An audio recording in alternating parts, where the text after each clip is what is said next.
Welcome to the Circuit of Success Podcast. The Circuit of Success Podcast. With your host, Brett Gilliland. Brett Gilliland, Visionary Wealth Advisory.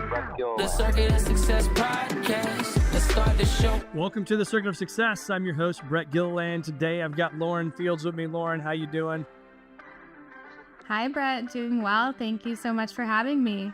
Absolutely. We connected via a Jesse Itzler coaching deal that we were both a part of and on. And so now here we are in a podcast. It's amazing how fast you can make some things happen, isn't it? Yes, it is. Awesome. What part of the country are you calling in from? I'm calling in from San Diego, California.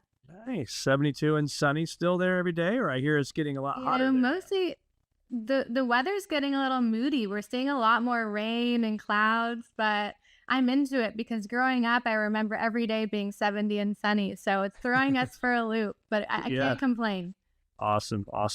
Well, you are Lauren Fields, as I said, a life design strategist. You're a podcast host. You gave a TEDx speak, I think, last October, or a speaker passionate about helping individuals design and live extraordinary lives. And so I'm excited to talk to you about that stuff today. But before we do that, Lauren, if you can, just kind of help us, what's made you the woman that you are today? Sure, Brett. Thank you. I love that question because you go to so many factors, but if I were to start with high level, I would say life's most challenging moments, coupled with my obsession with personal development, have made me the woman that I am today. I love that. So what did that obsession come from? Is that something from your parents? Did you grow up with that type of stuff, or how'd that happen?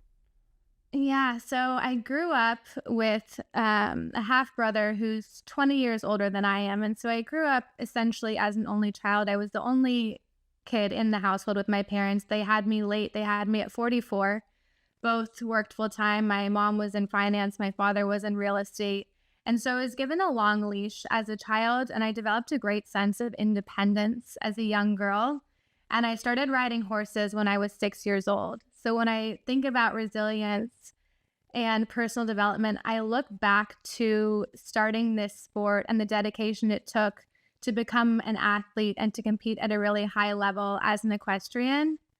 And so that's really where I attribute my resilience, my hard work, my ability to overcome adversity and to keep getting back up whenever I would fall. Yeah. So are you still riding horses today? I do when I can as a passion, but no longer competitively. Yeah, there you go. And then also talk about, because I know it's a big part of your story, but you had an incident when you were 14, right? That I know that you are open about and really helping a lot of people with. So can you share some of that? I can. So when I was 14, I was in a show jumping accident. I was life flighted out of the arena, woke up 3 days later from a coma, and was diagnosed with having a traumatic brain injury. At the time, I had no idea what that meant. I was 14 years old, and I was on a mission to walk out of that hospital. The doctors had limiting beliefs about my future. May struggle with memory retention, may have difficulty walking, may have to relearn how to speak, may even become violent due to frustration with my circumstances. And I just said, this isn't going to be my story. And so I think for so long after that, I was on a mission to sweep that event under the rug and to prove that I was okay, to prove that I could do anything that I set my mind to. So I went on to study business in college, to enter the corporate arena in New York City. And during this time, I started to experience side effects from the traumatic brain injury, one of which was nerve damage from a blood spot on my brain. And this resulted in foot drop, which is a common neurological symptom from having a traumatic brain injury, where you have difficulty lifting your foot. And so it made walking really painful. And so there I was, sitting in different hospital waiting rooms, waiting on appointments, doing MRIs, x-rays, trying to figure out what the solution to this would be like. And in that moment, I was the girl who had lost her spark for life. And so I think my whole thing with personal development, personal growth has been, how do you get that back? And how can I use my story to help other people do the same? We'll get knocked down in life, but it's our choice whether or not we want to keep suffering or get back up. So how do you get back up, right? Because you think about the dark hole. So there was obviously the event, right? The thing that happened, but the afterwards, right? When there's maybe not as much care, the lights aren't on anymore. How do you, to that listener right now, maybe dealing with something, and maybe it's not a TBI they're dealing with, but they're just dealing with something, right, in their life. How do you put your work boots back on and get back up and pull yourself out of those dark spots? Yeah, I would say two things. Number one, I would say healing is nonlinear. So first of all, give yourself grace and give yourself grace and time to understand what you've been through. But number two, I would say no one's coming to save you. So you have to make the choice that you are ready to stop suffering and want better for yourself. And three things that I point out here, it comes down to mindset. So take an inventory of your thoughts and the way that you're thinking. Believe in yourself and your ability to improve or get better. Number two, start taking care of yourself. Self-care is so important. And number three is to have a vision for where you want things to go.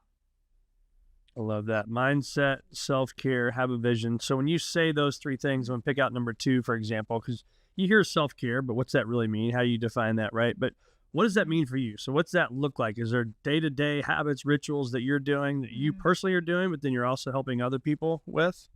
There are. So I actually studied for a health and wellness coaching certification at the Institute for Integrative Nutrition. And the biggest thing that I learned was bioindividuality.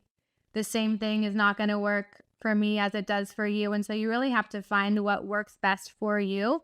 But I think my routines have helped me tremendously, and I share them with my clients in the hopes that they can take from them what they're called to do. But for me, routine is very important. So we can go into super detail here, but I think intention and gratitude are huge. And so each day I wake up and I immediately say, thank you, because this day is a gift. We're not promised a tomorrow. Say thank you, drink a full glass of water, and then I do a skincare routine. Then I have my decaf coffee. Sleep is super important to me, so I stop drinking caffeine to ensure I get a better night's sleep. And then I sit in front of my red light therapy panel for a meditation visualization exercise. I have EMDR meditation music playing in the background, and I sit in meditation each morning. Haven't looked at my phone. My phone sleeps in the kitchen. And I'm doing my meditation, and I'm just observing my thoughts as they pass on by, and I visualize the future that I am planning to create for myself. And I repeat positive affirmations, which are I am statements. So they're who you want to be, how you want to be feeling. For example, I am love, I am successful, I am light, I am abundant. And as I'm doing this, I'm flashing images of the future that I envision for myself. And so this is how I start each day before entering into external demands of other people or of the world. And it's been tremendous in what it has done for my focus and my efficiency throughout the day. What time are you doing that?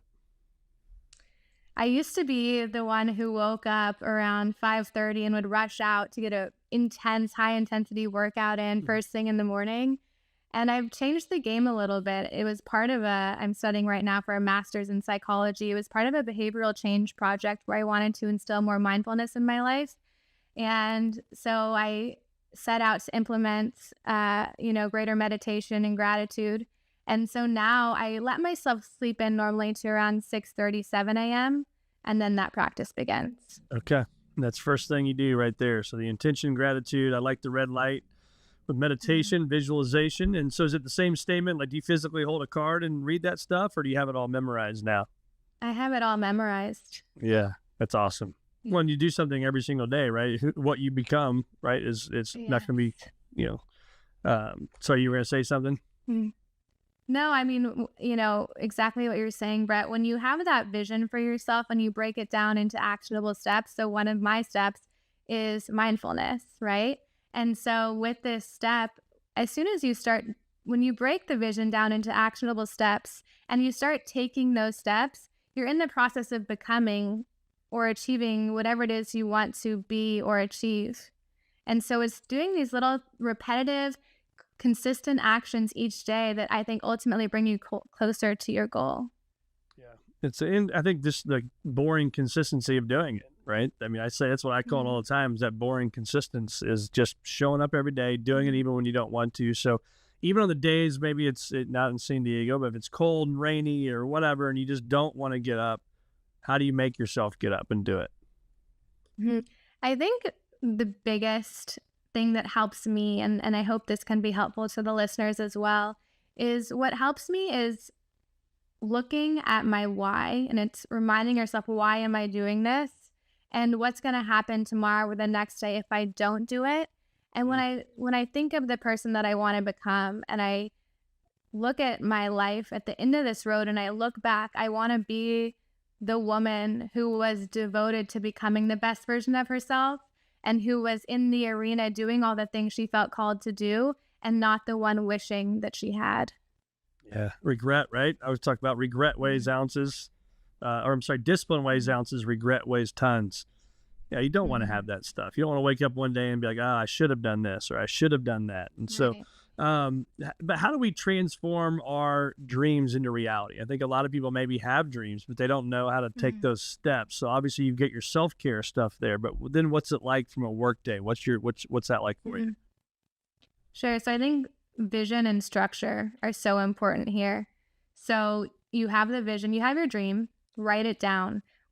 There's a percentage we are more likely, and I want to say it's around 40% more likely to achieve our goals if we write them down.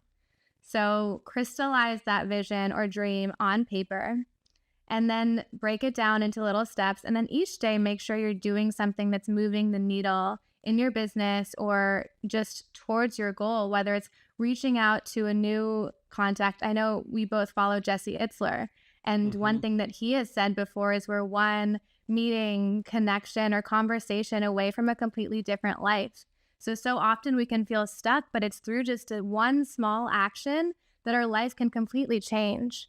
So experiment with dancing with fear a little bit each day by reaching out to someone, by maybe posting a video, sharing something you're interested in, but do something each day that challenges you and stay committed to the bigger picture. Yep. Love that. The big picture, but then it's also knowing what the big picture is, right? So how does that process, how do you do that? How do you define those things? Like you said earlier, your visualization, you can kind of do a movie, if you will, in your mind on what that looks like. So are you picturing yourself like at this second home? Are you picturing yourself walking into a business meeting? Like what does that look like for you? And how do we define that big picture? Sure. I think it starts with defining what success means to you. And again, that's going to be different for everyone. So this portion of my life, for example, I set a word for 2024. My word for 2024 was action. And I actually, on New Year's Eve, I went down to the pier in Oceanside, California, and I decided to make a video asking individuals what their word was for 2024. You would be shocked how many couldn't think of a word, had never even thought of something like this. And it just got me realizing that individuals maybe aren't being intentional, but they don't maybe realize the power that intention has on being able to achieve your goals or design the life that you want for yourself. Yeah. It's funny. For me, you have to get, No, go ahead. Sorry. Go ahead. I was just going to say, you asked me, what does that look like for me? For me right now, my word is action. And it's because I'm building my coaching business, recently started a podcast, looking to do more speaking engagements. So for me, the images that I'm seeing in my meditation practice are walking onto a stage with a big audience, interviewing or being on podcasts such as this one, and feeling what that would feel like, seeing the vision, and then executing and doing things that are going to help make these visions a reality. That's awesome. Isn't that great to think about the stuff that you're thinking about? And now here we are doing this. So it's pretty awesome. What then does your exercise routine look like? So I'm someone who likes variety. I like to mix it up. I aim to move my body for 30 minutes every day. Occasionally, I'll take a day or two off a week. But that could look something like even just a 30-minute walk around the neighborhood. It doesn't have to mean a HIIT workout every day. But I'd give you an example of what a week looks like for me would be 2 reformer Pilates classes, a high intensity workout, a yoga flow, a beach walk, and a walk around the neighborhood, and then maybe some stretching. Yeah. But I'd aim to do 30 minutes every day. They say, if people come in with depressive symptoms, start out by trying to move your body for 30 minutes every day, and then come back and let us know if you've seen a change in your mood, because movement can be so beneficial for elevating your being. Yeah, I mean, it's just action begets action, right? And you said that's your word of the year. That's one of our words for the circuit of success. Action is one of those. And I think that so many times you get great ideas and people have great business plans, but then they just fail to go take action. And so how do you build how do you build the courage to get over the fear, to take the action, to make the phone call, to ask for the business that you want to have? How do you do that? The answer is just by doing and getting comfortable with the uncomfortable. I want to read you one of my favorite quotes by Amelia Earhart. She says, "The most difficult thing is the decision to act. The rest is mere tenacity. The fears are paper tigers. You can do anything you decide to do. You can act to change and control your life and the procedure. The process is its own reward." I love that. I love that. And how often are you reading that to yourself? I brought this one out because I was thinking of the circuits of success and what makes someone successful. And I think it is the ability to take deliberate action in the face of fear, because we can't predict what's going to happen on the other side of us taking action, but it's sure going to get us a lot further than doing nothing. And so you don't have to do anything. You can wait around saying you want all of these things to happen for you and you have all these dreams. And then you don't have to act. You don't have to. But if you want to turn those dreams into reality, the quickest and most proven successful way to do so is to act, to start taking action. Amen to that. Yeah, and that's exactly right, because I was that way. I had a great first year in the business that I was in, 23 years ago, and then a terrible year the second year. And I was like, okay, how do I keep this success? And we all define success in our own way. And the action was the one thing that I was missing. I was just like, I just thought some talent would take you places, but you got to work your ass off and you got to go out and take the action and you got to do it. Yeah. And then the more you do it, the bigger your comfort zone gets. And then all of a sudden now that thing that you thought was hard is not hard, but it's big, but you've had to do it 150 times before it becomes a little bit easier, right? And then by the 500th time, it's really easy. Yeah. Flex that action muscle, get comfortable doing the uncomfortable. For a long time, I was a lifelong student. I kept racking up different coaching certifications, began studying for a master's in psychology, was calling myself a coach, but I wasn't sharing my knowledge. I wasn't taking action to actually get clients or actually help people because I was afraid to start. Yeah. And so many of us get comfortable being forever students, and we have so much knowledge inside of us that could help others, but it's selfish of us not to share that. And so start taking action, start little steps, whether it's sharing your idea with one person, asking someone to work with you, asking for someone's thoughts on what it is you're doing, and then it'll become easier. But I think that first step, the taking action, is the hardest. And then once you get going, you'll be presented with new information and experiences, and that momentum will help you keep going. Yeah. And I think that we all have that self-defeating thinking that we can talk to ourselves, right? So maybe you do it in the morning, some during the day, sometimes, who knows? It's at night when you're trying to go to bed. And I think I've learned where I have to talk trash to that thing and tell that guy to shut up, because I'm not going to listen to you because I know what you're trying to do. But I think you also have to go public and just do it. Like, so I'm starting this members only experience here in our building, just right over here to my right. And it's been overwhelming, the amount of people that want to be involved in this, right? So we're going to have these members, and there's going to be speaker series, and there's going to be, food, all this different stuff involved with this. And it's amazing, but there's that part of you that's like, what do you do? You've never done this before. I'm like, why would you do this? Like, who are you, right? But you can't do that. And so how do you get through the self-defeating thinking to make it happen? Yeah. So this is like imposter syndrome, right? Like, why me? Why do I have credibility to do this? Why would people want to be part of this if I'm doing it? You've never done this before. We can call it the backseat driver, the words inside of our head, the voice inside of our head. one of my favorite scientists and lecturers is Joe Dispenza, and he has a TV show on Gaia Network called Rewired, and it's all about how to rewire your subconscious mind. And he was hit by a car and told he was never going to walk again. And through retraining his thinking and his mind, he's now able to walk. And he teaches individuals how to do this. But one of the things that he says is, on average, we think around 60,000 thoughts a day, up to 90%, which are of these thoughts are repetitive, and up to 80% are negative. So you're not the only one who's having this type of thinking. And so I think the first place to start is by taking inventory of your thoughts.